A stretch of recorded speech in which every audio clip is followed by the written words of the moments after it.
Hey pals, it's me again. I'm here to address what happened last week with my health, not being able to edit, post a video, ended up posting the dog vlog, which I don't regret. Basically, it's all kind of started the week of the 15th of July. So when this goes up, it'll have been like a little while. But it all basically started on that Monday. That week I started to get all these weird like marks, spots on my legs that looked like bites to me, and I gained about like 10 or so every day, and I got some on my arms. Like they're a lot lighter than they were. As I'm filming this video, I've been on steroids for 2 days, and they're actually weirdly like kind of magic. Like the marks have gone down a lot, and so has the pain, is just gone. So I got these marks that went purple, and like when I get bites, they bruise anyway, so I didn't really think much of the bites. Then on the Wednesday of that week, I started to get the most horrendous pain I've ever felt in my fucking legs ever in my life. I have chronic pain, so I'm used to using the pain scales, sort of like let people know what it's like, and I was marking it around an 8, but then it also continued to get worse, so I was kind of just like, is it an 8? Is it a 9? Is it a 10? I really can't tell you, but it's the worst pain ever. My podiatrist over the phone didn't really think anything of the pain. Then on Thursday I saw my chiropractor, who also didn't think anything of the pain. I couldn't get an appointment with my GP at all that week, so I just kind of continued to suffer. I was taking cocodamol, which is paracetamol and codeine in one. I was literally taking that to the max. Like I was taking it like almost every 4 hours, and I realised I couldn't keep doing that because you're not supposed to take it every 4 hours. It's supposed to be like every 6, like as a maximum for a day. And it just kept getting worse. The spots like travelled up my legs, got darker. I had swelling in some places, like my ankle and my toe. And we were like trying to strap them up with like tubey grips and shit, trying to put some pressure on them, see if that helped. I was elevating them. We were using cold packs, but because I have bad circulation, it kind of just made it worse a lot of the time, because when my feet get really cold, it then just really fucking hurts. So then we were using a lot of hot water bottles, and then the temperature, like the heat just kept getting hotter here. So I couldn't really keep using fucking hot water bottles because I was already dying of the heat. And then on that Saturday, it was the absolute worst. Like I was barely getting 2 hours worth of sort of like rest from any painkillers. I was on everything that I had. But Saturday night, I was screaming. Like I had started crying because I was in so much pain. I could barely move. Like this wrist was really fucked up as well for some reason. I don't know whether that was connected or not. But like I was screaming.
like, it takes a lot for me to scream in pain.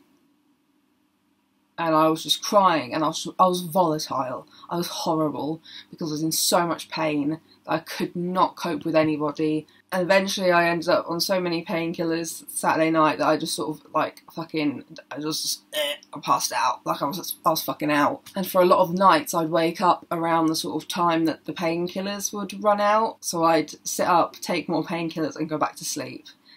And then it would happen again in the morning, take more painkillers, go back to sleep for a bit longer, then actually get up for the day. I didn't get to see a doctor until Tuesday the 23rd. When I'm filming that is earlier this week, because a lot happened in like 2 days.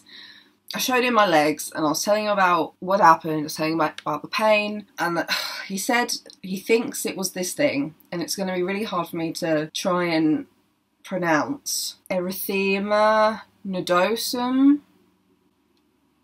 I don't know. So I wrote this up at one point in the week. Bite spots, rash of different sizes up arms and legs, sometimes itchy, bad swollen right wrist, outer side, very painful, hand hurts to move, pain up top of my feet, front of shins and outer side of my calves, on and off nose block. Like I literally just wrote down every symptom I had just in case they were linked.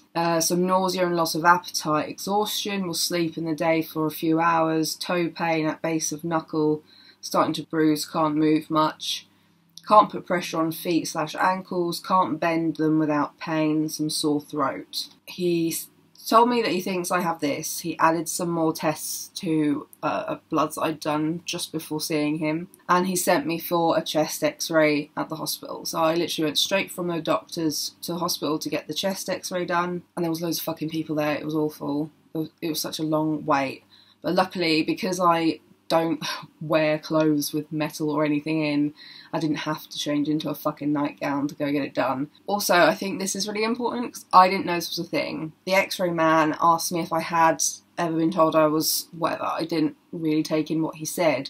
I said no, but what is that?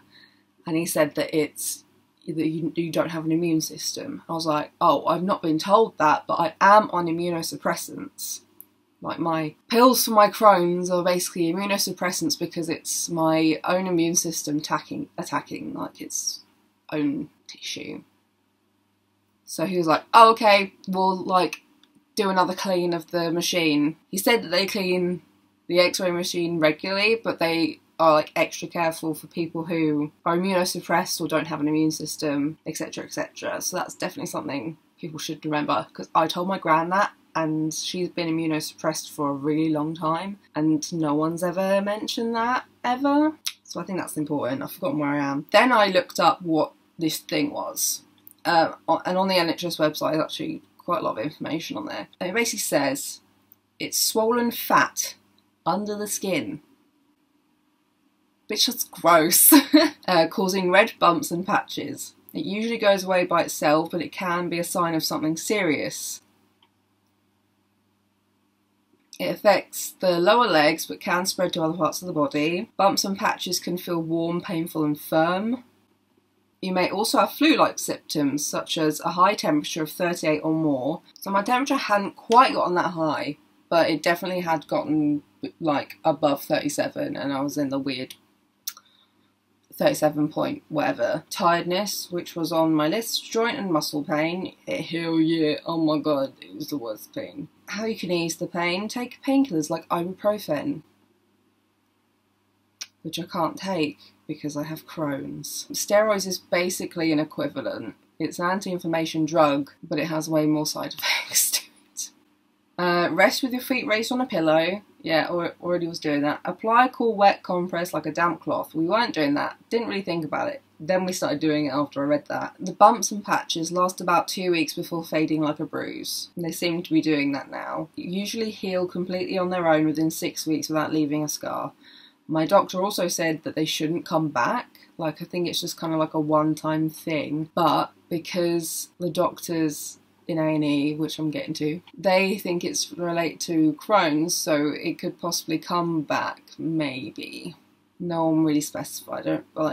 Then the section causes of erythema Erythema nodosum, same. Can be caused by lots of things, but is often the causes not known. Common causes include Crohn's disease. Is literally the top one. Ulcerative colitis, a bad reaction to some medicines, which was one of the possibilities because 3 weeks on Crohn meds on that day, which isn't long, and then like some other shit, and then I went for a massage and it was okay, and then I got a call around 7 p.m. from the GP. He got back the results of my bloods, and my inflammatory markers were at over 200. The highest they've been for me before was 94. So I clearly just keep wanting to up myself, you know, like I just want to beat my own score every time, you know. And he was like, I'm worried you have an infection, so I've got to send you to A&E to get more tests. And I was like,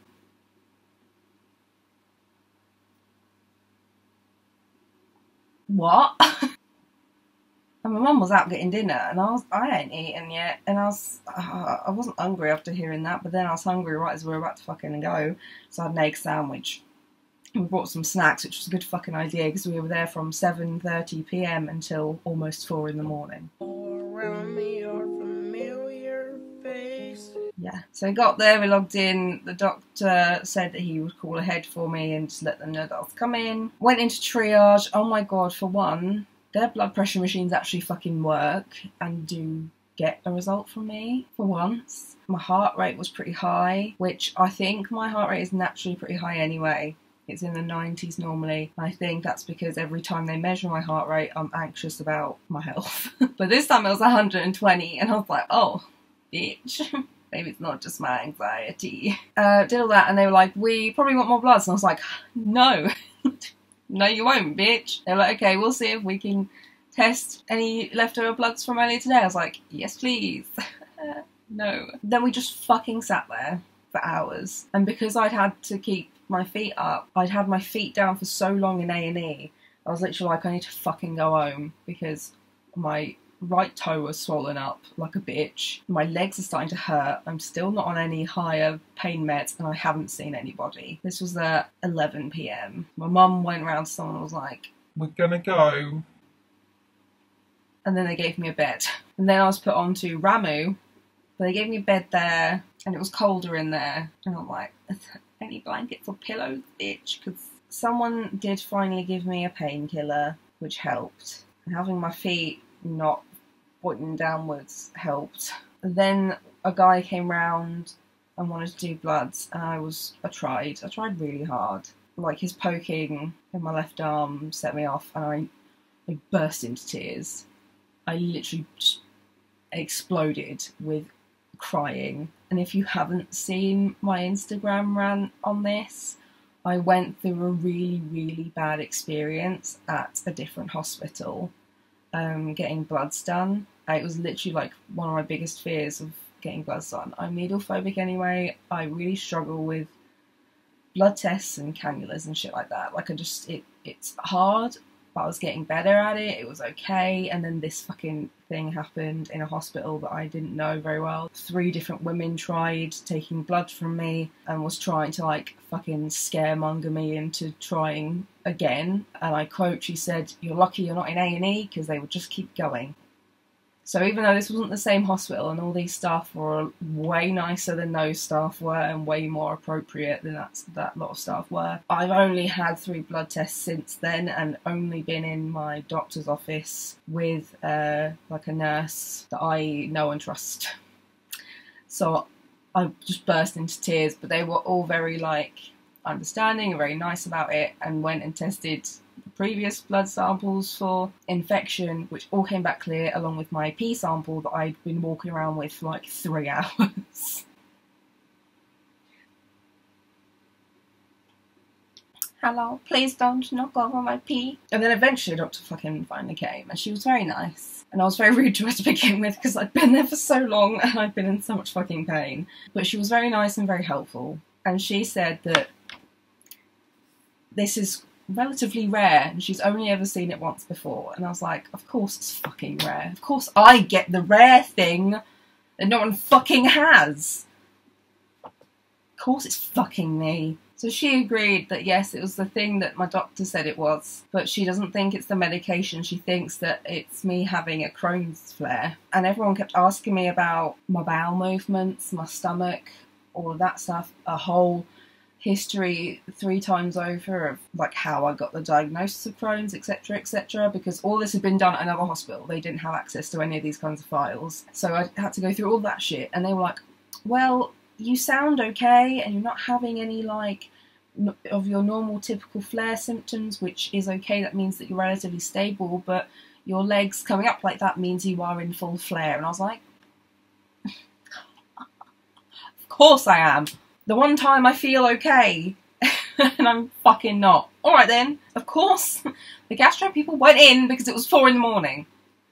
And they wanted to keep me in overnight to be seen first thing in the morning. I was literally like, just let me go the fuck home. Because I have other chronic pain issues, just sitting like in their chairs was making other things flare up. And I was like, I just want to go and lay in my own bed. I am a high maintenance bitch with my memory foam pillow and mattress. And I just want to fucking go and bury myself in pillows and pass the fuck out, which I did because they gave me more painkillers. And I was like, thanks, bitch. So yeah, we got home at around, like, just before 4 in the morning. I passed the fuck out. She said that she was going to call me, like, late in the morning, near the end of her shift. She did. I think she rang me around 9:30 and said that the gastro person will be back in, like, the Ramu section that I was in last night at 11 in the morning. So I was like, okay, cool, I'll go and I'll do that and I'll see her. We're a little bit more prepared this time. Someone came along. They wanted bloods and I was like, no, you don't. I was like, I'm not doing that. I'm sorry. No. And they're like, okay, fine, that's up to you. Can we do other obs? I was like, sure, you can do all the other things as much as you like. Oh, also, in the night before I left, they wanted to do a throat swab, and she was like, you can do it yourself if you like. And I was like, I don't think I know where I need to swab, so I'll just let you go. So and she literally went down my fucking throat, and it was terrible, but I'd rather that than a needle in my arm, you know? So they did all the obs, again, checking my blood pressure, my heart rate, maybe something else. Like, a lot of this is a bit fuzzy, because I had slept about 5 hours, and I'm like a solid 8 to 10 hour bitch. So that was all fine. She took my obs. Then that gastro lady came down, then took me into another room because with a bed. It's quite funny because when I touch all these dots, or if my mum's touched any of these lumps or whatever, it fucking hurts. But when these doctors were touching them, it didn't. Yeah, the lady said, oh yeah, normally it's sort of like a very like in your mind set sort of thing. I don't know, I think you're just being soft, but okay. So she was like, yeah, I think it's a Crohn's flare. There's no sign of infection. I had to give her a full like history of what happened with me. And she was kind of confused as to why the gastro people I'd been seeing before hadn't spoken to me about this as a possibility. Because the night before, the lady I'd been seeing was a bit confused why I was on mercaptopurine, because I clearly am not in a remission state, and mercaptopurine is not normally used as a curing medication, but used as a medication to keep you in remission, and I had never been in remission. And I was like, what? So I basically realised my previous gastro team of people kind of just left me in the fucking lurch. Because when I went and got the diagnosis, I was given the option of mercaptopurine to take, and they basically didn't want to hear anything about me being interested in other non-medical options first. They were like, no, this is the only way to go about it. You have to take this pill, and that's the only thing we can do. That's all. No, you can only take this pill. This is a magic pill that'll fix everything. This is the pill to take for everything, and we start low dose, but this is the only thing we'll do and will work. Let's take this pill. You know, it's magic. You might be able to eat food again that you can't eat now. But this is the only thing you can eat and take. We're not going to tell you anything about the problems with the pill. You have to read them online in the Crohn's and Colitis UK website, and then you can decide if you really want to take them or not. But that's it. There you go. Bye. I wasn't super keen on it because being immunosuppressed means that you are more susceptible to normal illnesses. When I was younger, I would get ill, and I would get ill very badly. I'd be ill for months and months on end. That's only kind of gone away in the last 3 or 4 years. And I didn't want to go back to that, basically. That was my main issue. It also raises your risks of different types of cancers. Skin cancer is one of them. Cervical cancer as well, because it says to get regular screenings. And I haven't even had my first screening because I'm not old enough. Many emotions. I think I started sort of crying again because I just felt really fucked over by the people I was, you know, in the care of. No information of anything, kind of coerced into taking this pill. And then their phlebotomy unit absolutely assaulting me and really giving me some fucking bad trauma that actually makes me burst into tears. That's when I knew how bad that trauma was when I burst into tears when they sort of tried to take bloods and I'd been pushed out of my safe zone and fell apart. So this is the next part of the story. They really wanted to put me on IV steroids and I was like, I'm really fucking sorry, but no, you are not sticking anything in me. Explain to her what happened. If we can avoid it, sick. But I really cannot go through that. I can't let that happen. And like, for a change of speed, like, all of these people in this hospital were really understanding of that and did not push me. So I've been put on pill steroids again. And I was like, thank you. I would, like, even though I don't want to be on steroids, I trust that you know that my body is not doing well and what I need is steroids, but I cannot do IV. Sorry. You need to sort of work your way up there again. She then brought in the rheumatologist because she said that with Crohn's can come, you know, with a lot of joint pain based things, and because I already have hypermobility syndrome anyway as well, she thought it was important to bring in the rheumatology people. And I did say, I was like, cool, because I've basically just been discharged from my previous rheumatologist who was in Kingston, where I went to uni. And she was like, oh, cool, great. He came in, had a bit of a poke around, fucking poked the big saw on my fucking toe knuckle, made me cry. And then he poked 2 parts of my back. I was like, that fucking hurts. Just telling him, like, generally doesn't really hurt unless I sort of overdo it, or if I'm really, like, sat in a shitty position or a shitty chair. My lower back is a lot better than it used to be. I've had back problems for my whole life. It hurts when you poke it. Obviously. So he basically wants to start from the beginning and he wants a whole fuck ton of tests done and scans done. I was like, fair enough. And they want me to bring in all of my, like, letters and shit that I've had before. And I was like, yeah, I'll do my best to find everything that everyone will need. I didn't know how annoying it would be to be with different hospitals that are outside of, like, the little, you know, because they can't see files from hospitals that are too far away. I didn't understand how annoying that would be until it was too late and I was already under different hospitals and no one fucking told me. So now my care has ended in Kingston with my rheumatologist there, so that's fine and I can start pick up care under the rheumatology near me, because I explained to them, like, we live really nearby, it's literally like 15-minute drive from this hospital, and yeah, it will be much easier. I can happily drive myself in instead of my mum having to take like half days off to drive me an hour away and an hour back home for these kinds of appointments. And it seems like the gastro people at my local hospital want to take up my care because they don't think the care I've received so far has been good at all. And also it's just for convenience. Like, if I have like a really bad flare, I'd be going to my closest hospital, wouldn't I, you know? I can't drive a fucking hour away if I'm in a really bad, like, flare, but then my local hospital wouldn't have any of the details of what the fuck is going on with me. It'd be up with the other hospital. So they want to take over my care. They ended up sending me home even though they wanted to keep me in and check my obs. They said that I seem fine and well otherwise. So basically I'm on 20 milligrams or what the fuck it is. And I will go down 5 milligrams, which is a pill, every 2 weeks. So yeah, she was like, it's a much easier and slower scale, whereas before I was on 30 and went down 5 every 5 days, which is quite quick. And then that evening when I went home, my hand was in so much pain that I was screaming and crying. You can't really take steroids past the morning. You need to take them first thing in the morning with some food because they can cause insomnia, and they did the last time I was on them. Oh my god, it was fucking awful. Hated it. Worst experience of my fucking life. So I couldn't take them, but I took the other pills that they'd given me. Found out I could also take paracetamol, which is useful on top of it, and then I took my normal evening pain meds, and eventually it calmed down and I went to sleep, and then first thing in the morning I took my steroids, and then magically I could fucking walk around. Like, that was really quick for pills to work. And they've been okay. It's still been a little bit weird when walking. Like, I get a bit of a prickly sensation in my legs and feet sometimes, which I was getting a lot more before. But anyway, that's basically what happened. I was running on not much sleep at all, not a lot of food. The food was a bit shit that I'd been eating because hospital. And just wanted to let you all know that I'm doing better. Things are going okay. I've sent in a sample as well of poo because I didn't poo for 2 days. I think for a mixture of stress and painkillers because they just block you up. And it was all just really crazy.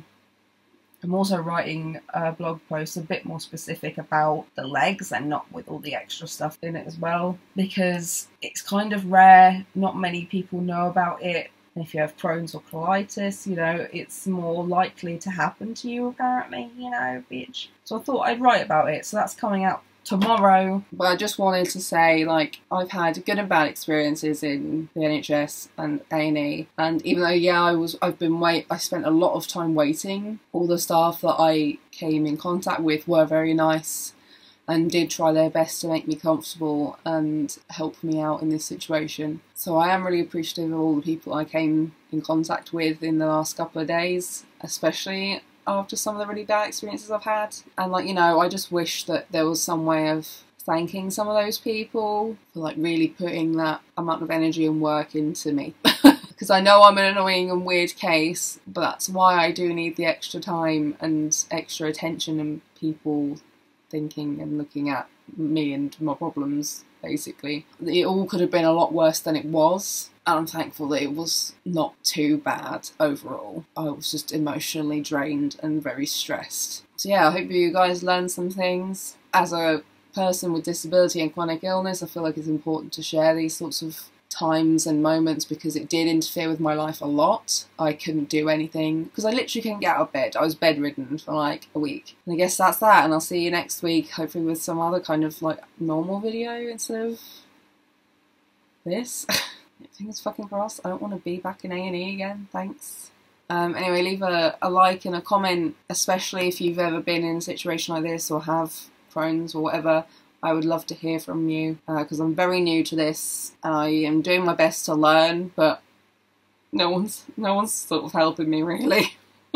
I know everyone's experiences are different, but you never know what might happen. Honestly, might end up having similar things, and I just want to learn as much as I can about this and hear about other people's experiences too. Also subscribe. I talk about this stuff. I make videos about these kinds of things. There are more fun and upbeat videos too, unrelated LGBT things, you know, I kind of do a whole mixture of shit. Anyway, shut the fuck up. I'll see you next week. Bye, bitch.